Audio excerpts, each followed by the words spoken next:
Good morning, friends. Hello, hello, hello.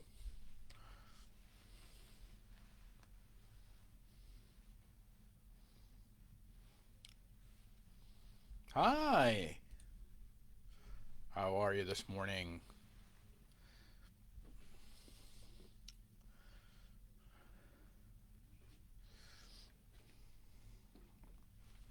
How is everyone this morning?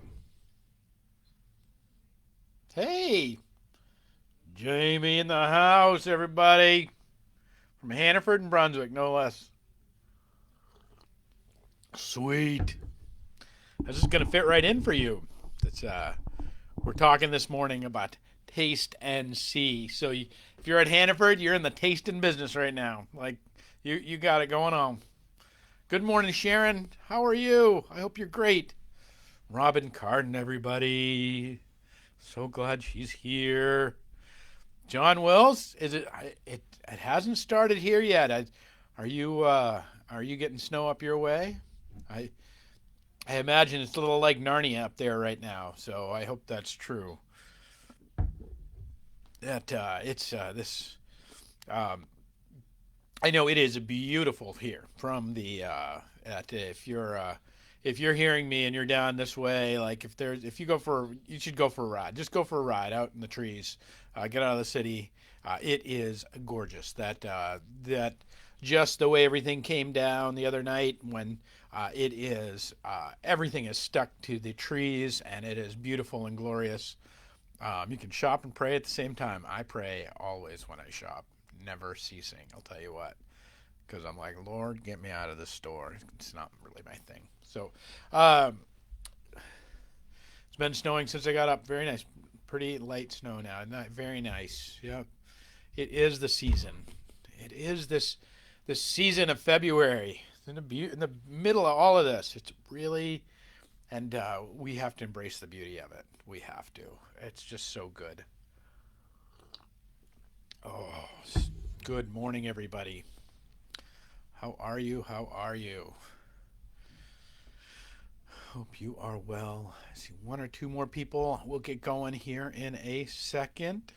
I am so happy to be back with another week with all of you. Uh, how funny is it that here we are, the middle of February? How crazy is that? We started this the middle of March last year.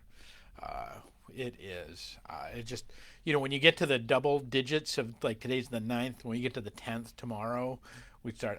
We're like middle of the month now. It's like, wow, these days flying by. There's this way that it feels almost as if life is a little bit unpunctuated. It's like this one run-on sentence. It's part of the reason I began this journey of wanting to keep in touch with everybody, of wanting to touch base with one another, was simply that we might punctuate our days, that we knew that at least once or twice a day it's going to be 11:11 and something's going to happen and there's something to pin our day and our hopes to. And so and not that it has been all that significant, but that it is a time and a place for us to be. And I am so grateful that all of you have taken this time and this hour and this moment. That if you're hearing my voice live right with us right now, hey Sherry Ladd, if you're Sherry Ladd and you just joined us, fantastic. One of my favorite people. That if we're one of those that we're gathered here right now, or you hear this later, but that you know that you've taken this moment to punctuate your day with all apologies to E. Cummings and his poetry. Punctuations make a life. It's not the notes that make music. It's the pauses between them. So, uh, very good. Good morning, Vicky. Tons of activity at the bird feeders. Yeah, they know it's winter too. They know the storms are. That's nice. I love it. Yeah, where we're living now has a bird feeder, and it's the crazy amount of enjoyment. That my folks have always kept a bird feeder, and I never saw the like, oh gosh, you're feeding the squirrels. But this is it really is pretty magical, particularly this time of year. when the Cardinals come, and it's another edition of beauty. Such a good idea. Such a good idea. Morning, everyone. Brady and Gronk won another one. I know the New England Buccaneers pull another one out. All right, there you go. So, very good. Good morning, Donna. Glad you're here. All right, let's get going. It is the 9th day of February. 9th day of February. We don't have them because bears. We don't have them because bears. That's all you need to know. God, yeah, I get that. All right, it's the 9th day of February on Tuesday. We are back here for another 11:11. It is so glad that each one of you are here. You make my day when you show up here. I want you to know that you make my day. Whether you're here right now or whether you'll catch this later, you make my day. You are a joy to me. You've done nothing else today but maintain a heartbeat, take in oxygen, and give off carbon dioxide. You have brought joy to me by being here right now. That wasn't hard, was it? And you've already brought joy to this day. And it's part of what I want to talk about today. Because what I want to talk about is this psalm from the 34th Psalm of David, which is just the funnest psalm because of the fact that because of the little preamble to the psalm, not necessarily because of the psalm. So it's the 34th Psalm of David, but listen to the little. There's like many of the psalms have little disclaimers or to tell you. Again, now, if you don't know this, that the psalm is the hymn book of the Israelite people. So these were sung. And so what we have is the song lyrics page. We don't know the tune they were sung to, but we do know the lyrics. And so these lyrics that we have are these, and then every song has this little descriptor to the lyrics that will come. And so this one from the 34th Psalm is just hilarious. So it's my favorite. 34th Psalm of David. Here it is. When he pretended to be insane before Abimelech, who drove him away, and he left. Well, can you just imagine like AC/DC or Styx or I'm showing my age, or Journey or whatever, pick your 80s band, because those are the ones I'm going to reference, that just kind of standing out there, or Mumford and Son, whatever your preference is, like that, and say, hey everybody, this is one going out to that time when I pretended to be insane before Abimelech, and who drove him away, and he drove me away, and then he left. Woo! It doesn't exactly roll off the tongue, does it? It doesn't exactly but hear the psalm. Hear these words, because it's beautiful in a way, and I think it is a tonic to the insanity of our days. I think that's the beauty of this in a way, is that I will extol the Lord at all times. His praise will always be on my lips. I will glory in the Lord. Let the afflicted hear and rejoice. Glorify the Lord with me. Let us exalt his name together. I sought the Lord, and he answered me. He delivered me from all my fears. Those who look to him are radiant. Their faces are never covered with shame. This poor man called, and the Lord heard him. He saved him out of his troubles. The angel of the Lord encamps around those who fear him, and he delivers them. Taste and see that the Lord is good. Blessed is the one who takes refuge in him. Ah, so good, friends. So good. Taste and see that the Lord is good. It was Robin Carden that taught me this for this first thing, when she said, there's these things called Pisakis, I can never pronounce them right, and they're Polish donuts, and they're the best things ever. And it was this, and there are these things that are celebrated, I think, for Easter, right, Robin? But they are this way of tasting and seeing that the Lord is good. That it's just beautiful. Like they just taste beautiful, and donuts are taste beautiful. Like and so, but so here with me, hear this. Hey, good morning, Audrey. How are you? Priscilla, good morning to you. I'm glad you made it in.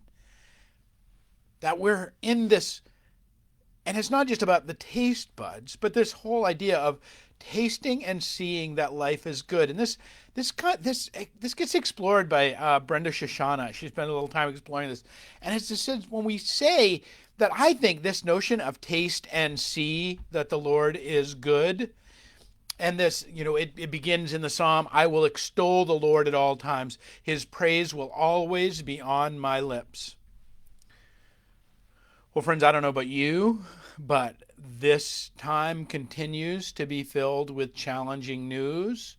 Poonskis, Fat Tuesday, coming up. That's right, Fat Tuesday.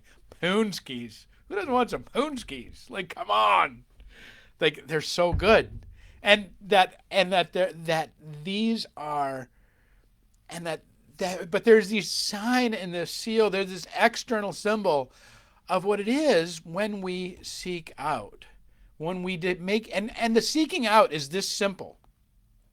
It's really like, we think of it's hard. Like we think like, oh, I got this bad news. I heard another person got sick. I don't know what, I've got friends that are looking for jobs. I'm looking for a job. I don't know what to do. I'm still at home. I'm still worried. I'm still concerned. All the things that are wrapped up into all the whole, what it is to be in the world today.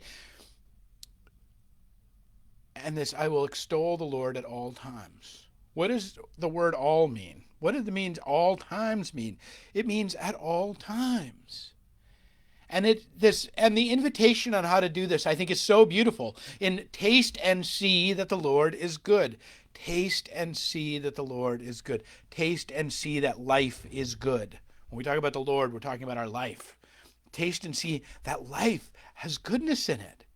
That whatever, and I want you to consider this. I want you to consider this as a direct tonic. That like when Peter, when Jesus says to Peter, "Get behind me, Satan." That moment of like, here's Peter, insisting on Jesus not being the resurrected Messiah, but being the military genius and the overcomer of and the one who will not die because he's just too special and just too good.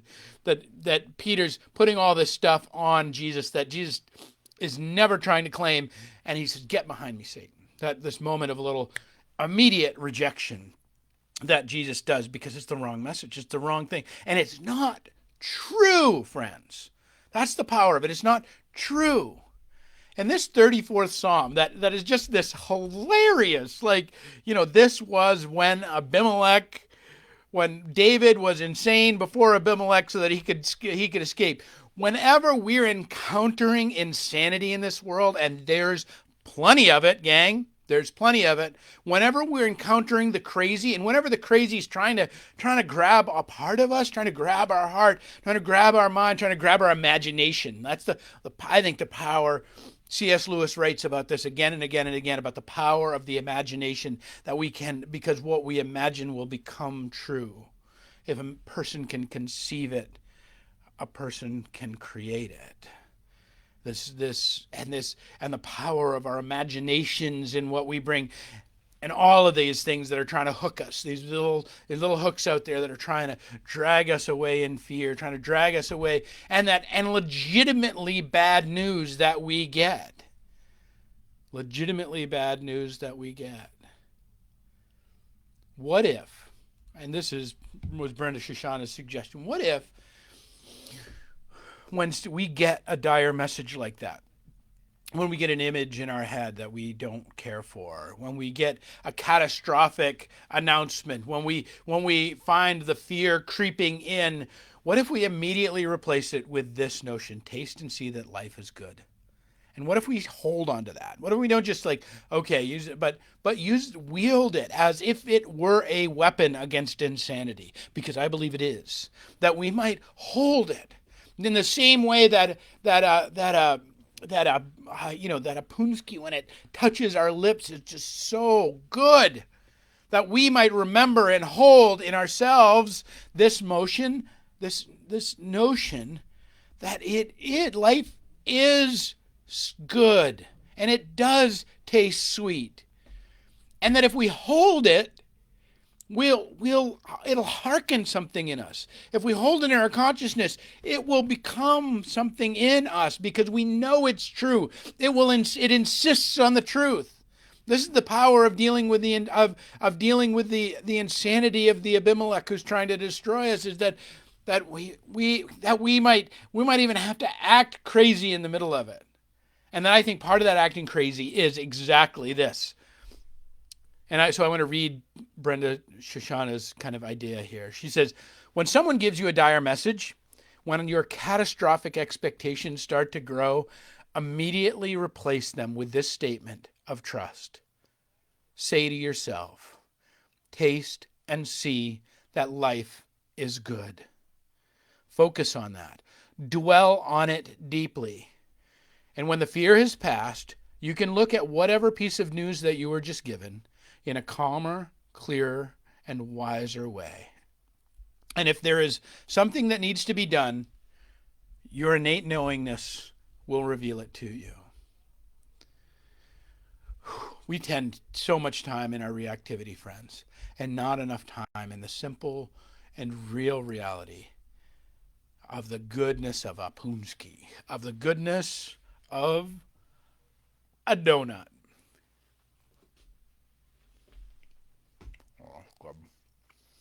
That we might taste and see that life is good.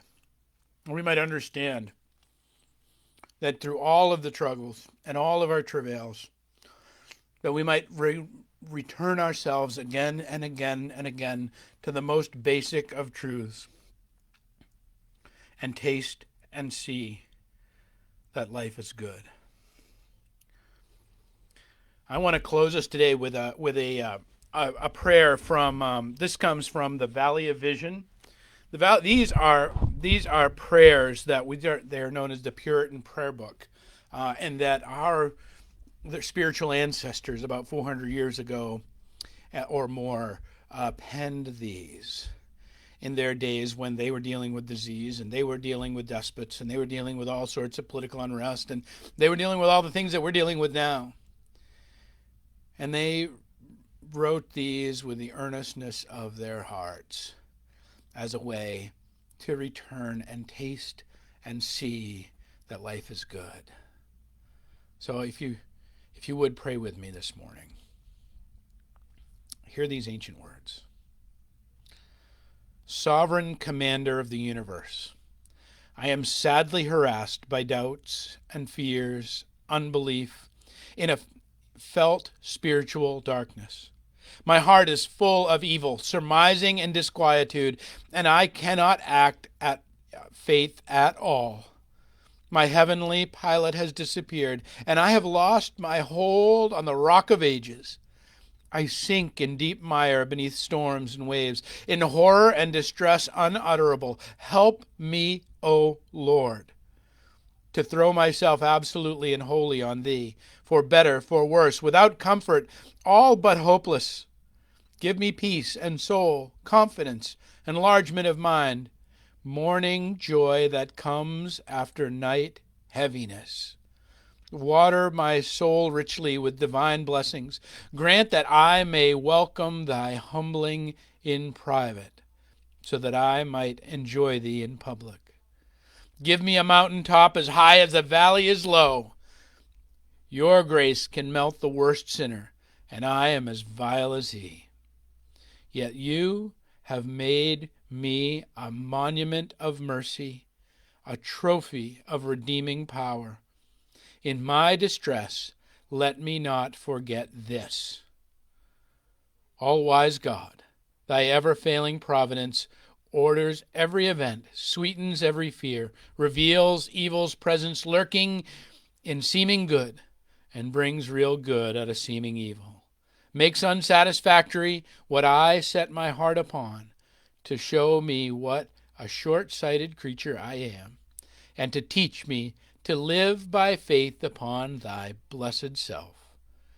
Out of my sorrow and night, give me the name Naphtali, satisfied with favor.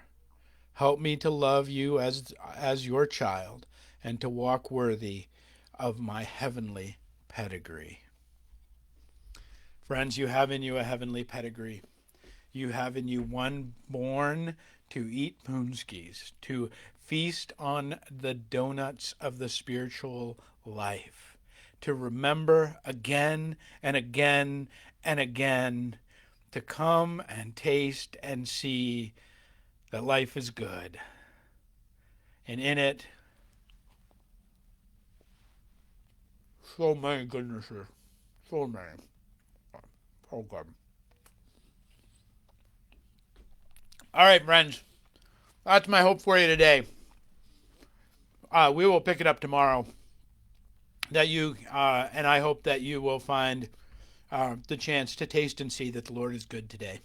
All right. Peace and grace, all.